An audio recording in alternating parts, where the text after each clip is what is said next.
Yeah, how's it going? Today's 13th of November, Wednesday, and we're taking a look at the market, what kind of opportunities and or press releases you can find.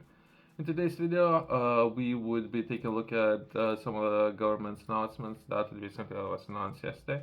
That would be asset purchase facility or APF ceilings, November 2024, and we can take a look at briefly at the letter, but it might be better to take a look at perhaps not necessarily this letter, since this letter would have a lot of complexities. Perhaps we can take a look at the United States and what United States is doing, and we can take a look at perhaps one individual who is doing a lot of research on the market and what United States is doing. Perhaps it will be a lot easier to understand what most likely we can find within the UK. Most likely, wasn't necessarily the same, right?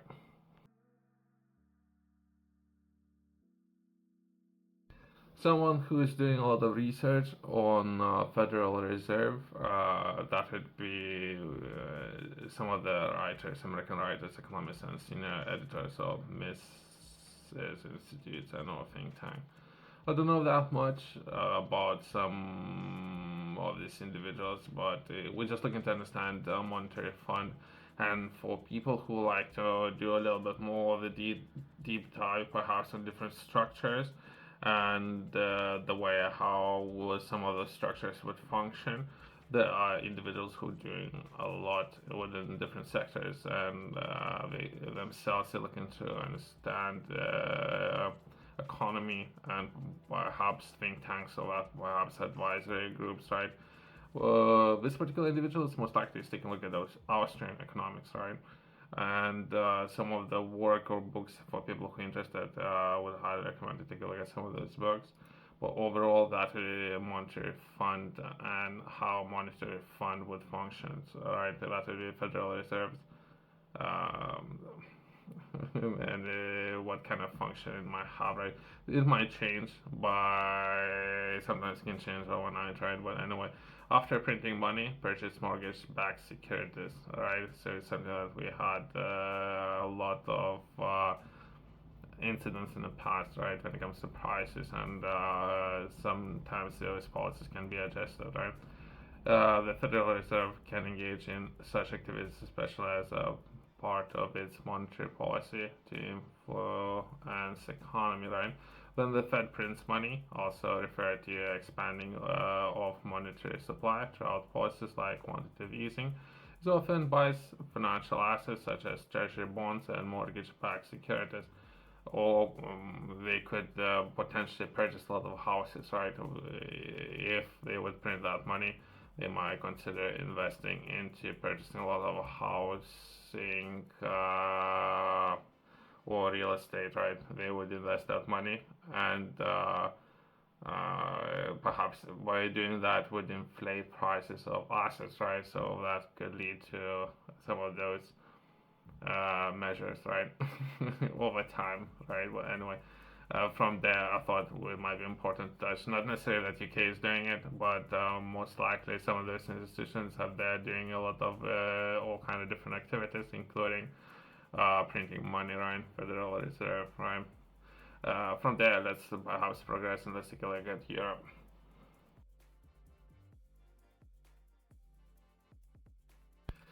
We can take a look at some of these articles that the EU may have found extra billions for defense, right? So when it comes to defense expenditure and EU investing a lot of its capital in different initiatives, right? And defense expenditure would be very important. The problems might be where they would purchase that defense, right? If they build it themselves, which should be important. Well, anyway, right, funds earmarked to support the bloc's poorest members could reportedly be redirected for investment into military. European Union may redirect tens of billions of euros earmarked to support its poorest members states of defense. The Financial Times reported on Tuesday, cited EU officials. I was trying to understand how much finances and where some of those finances would be allocated, what initiatives are there, There might be a lot of finances as of now going to agriculture, different sectors, right? And the EU most likely taking a look at defense and how to increase this defense industry and capabilities, right? Where within the next 6 years, perhaps half, 50% of its defense most likely, or target might be to manufacture within the EU instead of purchasing from overseas, right? The potential policy shift follow the election of the next U.S. president and calls for NATO members in the EU to boost their own defense spending as the Ukraine conflict continues. And money will come from so-called cohesion fund, which aims to reducing economic inequality between EU countries. The fund provides support for member states with gross national income per capita below 90%. So that's the definition, right, of the bloc average, namely Bulgaria. Okay, so there's a lot of countries, and I was trying to understand how much capital we're taking a look at. That would be only around 5% of sum of 392 billion, which is a lot of money. 5%, right? And that would be a military industry and how to bolster that industry and where the finances would come from. Let's take a look at the last article. I thought we can touch on some of those decisions, right? That Lithuanian owned Avia Solutions Group orders 80 new planes from Boeing. It's kind of strange, I guess.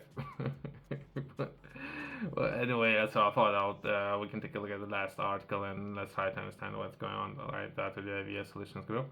As an aviation business group run by a Lithuanian entrepreneur, this name has ordered 80 Boeing 737 MAX aircraft from Boeing, one of the world's largest aircraft manufacturer. Maybe I don't know. I don't know all the details. So perhaps some of those companies have restructured and changed its leadership. But I would say perhaps for the next 5 to 10 years. But anyway, let's take a look at all the items and what this article is all about, right?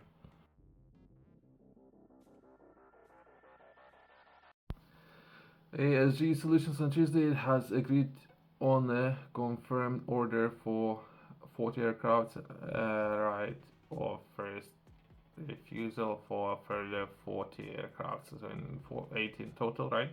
With delivery scheduled for 2030. Oh, okay, so within the next 6 years. It's okay, sure. The amount of the deal is undisclosed, right? So for how much, right? So we're not discussing for how much.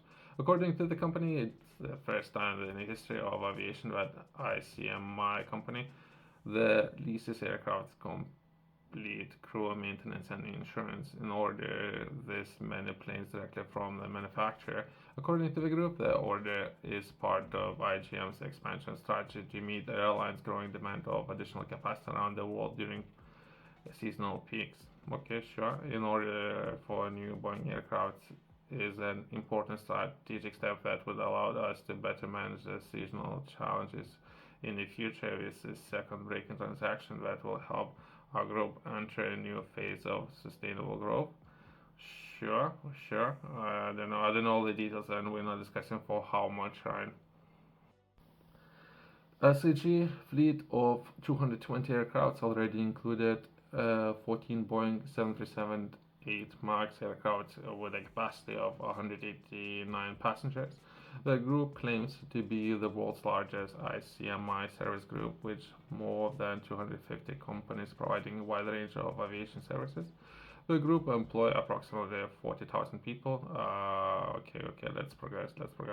Well, anyway, so I don't know all the details and competition, all this kind of things. Since there's other companies, C919, I believe, Cormac. There is a different company up there who can potentially manufacture. If not right now, within the next 5 to 10 years. But again, if there's different schedules, and that company that I mentioned, that will be in China, so it's not necessarily certified to fly in places like Europe. Anyway, let's close on that. Thanks for watching. See you next one. Bye.